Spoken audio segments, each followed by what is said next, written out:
to walk to the closest trees that we actually tap on this farm. Okay. This farm really pays its bills now making and selling maple syrup.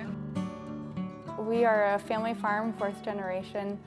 We tap around 14,000 maple trees. Sugaring is like a thing that you did like when you couldn't plant corn or like cut hay. You need something to do because you're an antsy dairy farmer that doesn't know how to deal with emotions.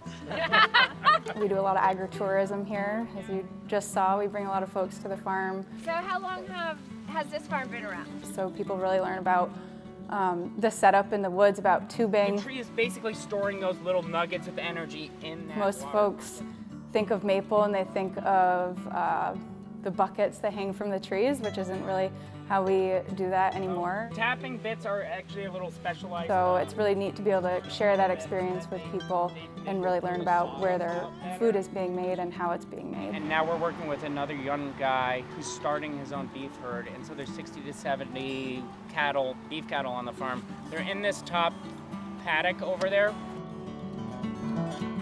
Our farm originally was a dairy farm, so we raised cows here, we hayed the land, and then when Jacob and I came back, my parents were really kind of getting out of that, but we wanted to find a way to keep the land in use. We now work with Jamie Hamilton of Hamilton Cattle Company. He's a young farmer just starting out his business, so it's a nice collaboration with him where he gets to use the land, it helps us, it keeps our land open, and we do sell his grass-fed beef on the farm. And also we've done some burger nights here, which has been really fun to help promote him and also bring people into the farm. And when we came back, we really wanted to get more into the online business and really promote the farm through social media. We do a lot of newsletters of the farm, so folks that are not in Vermont can still learn about what's going on here.